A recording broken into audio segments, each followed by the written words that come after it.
है कि NDA versus विपक्ष जो है पूरे तौर पर यह मुद्दा बन गया है। और मुस्लिम आरक्षण को लेकर जिस तरह से आपको याद होगा कि विपक्ष ने भी इस मुद्दे को उठाया, हालांकि अब भी कई ऐसी कहा जा सकता है कि जातियां हैं जो मुस्लिम आरक्षण में आती हैं, यानी प्रधानमंत्री का ये बयान जो है वो और ज्यादा महत्वपूर्ण हो जाता है। इसीलिए कहा जाता है कि नेताओं को अपने बयान जो है वो सोच समझकर देने चाहिए, क्योंकि एक नहीं, दो नहीं, बल्कि कई चुनावों में उन बयानों का जिक्र होता है और वो एक बड़ा मुद्दा बनकर उभरते हैं।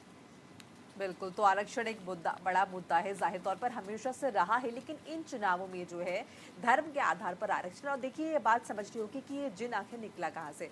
बात शुरू हुई थी कर्नाटक से, जहां पर पिछड़ा आयोग ने ऐतराज जाहिर किया। उन्होंने कहा कि धर्म के आधार पर जिस तरह से मुस्लिम्स को आरक्षण बांटा जा रहा है, कहीं ना कहीं ओबीसी कोटे से निकाला जा रहा है। ऐसे में जो ओबीसी कोटे का आरक्षण है वो आप मुस्लिम्स को दे रहे हैं, क्योंकि आरक्षण आएगा कहाँ से, परसेंटेज तो वही है।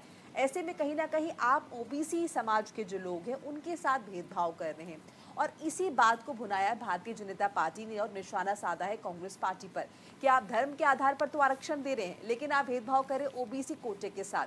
अब देखिए, भी समझना होगा, समाजवादी पार्टी भी जो है कहीं ना कहीं कांग्रेस के साथ गठबंधन में है, दूसरी पार्टी अब ये है, तो ये लोग ओबीसी कोटे को भी टारगेट करते हैं। ऐसे में ओबीसी कोटे के साथ क्या भेदभाव करेंगे अगर आप धर्म के आधार पर आरक्षण देंगे? और सपा के लिए तो एमवाई फैक्टर सबसे ज्यादा इंपॉर्टेंट रहा है, यानी मुस्लिम और यादव वोट बैंक जो है उनका कोर वोट बैंक कहा जाता है। बिल्कुल, तो ऐसे में आप अपनी गठबंधन में दूसरी पार्टी के, मतलब आप बहुत कंफ्यूजन है, आपके वोटर्स कौन है, आपके मैनिफेस्टो में इतना कंफ्यूजन क्यों है, और आप सारे राज्यों में आप गठबंधन में क्यों नहीं? कई तमाम तरह के कंफ्यूजन जो है वो विपक्ष में देखने को मिल रहे हैं, और शायद यही वजह है जिसे एनडीए लगातार भुनाता हुआ नजर आ रहा है हर चुनावी मंच से। बिल्कुल, देखिए, क्योंकि मैनिफेस्टो का मुद्दा हो, ये भी एक बड़ा मुद्दा बन गया है कि अगर इंडिया गठबंधन की सरकार बनती है तो मैनिफेस्टो किसका लागू होगा।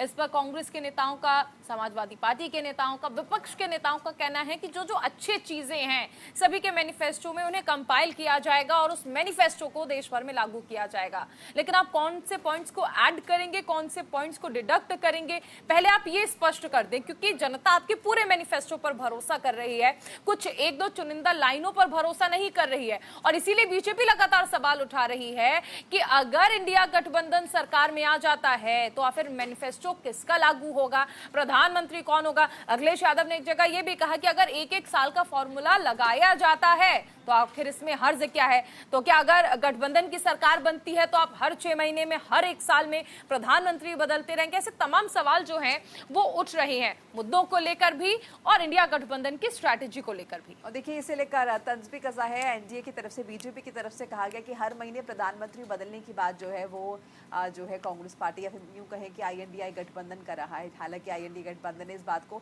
हमने दिग्विजय सिंह का बयान भी सुना, तो उन्होंने कहा कि हर महीने कौन सा प्रधानमंत्री बनता है और इस तरह की बातें जो निराधार हैं। अगर हमारी सरकार बनती है तो मात्र 48 घंटे में हम ये तय कर लेंगे कि देश का प्रधानमंत्री कौन होगा, लेकिन अभी ये तय कर पाना मुमकिन नहीं है, चूंकि गठबंधन की सरकार है और ये नहीं पता कि किस पार्टी को कितनी सीटें मिलती हैं इन चुनावों में। बिल्कुल, बहरहाल मुस्लिम आरक्षण एक बड़ा मुद्दा बन गया है और कई सारे मुद्दे देखिए ऐसे रहे हैं जिनकी वजह से ये चुनाव जो है उसमें सरगर्मियां जो हैं, सियासी सरगर्मियां, वो बहुत ज्यादा बढ़ गई हैं। चलिए आगे बढ़ते हैं, जम्मू कश्मीर की बात करते हैं। जम्मू कश्मीर में लोकतंत्र की जय जय हुई है, जिसका हमने जिक्र भी किया।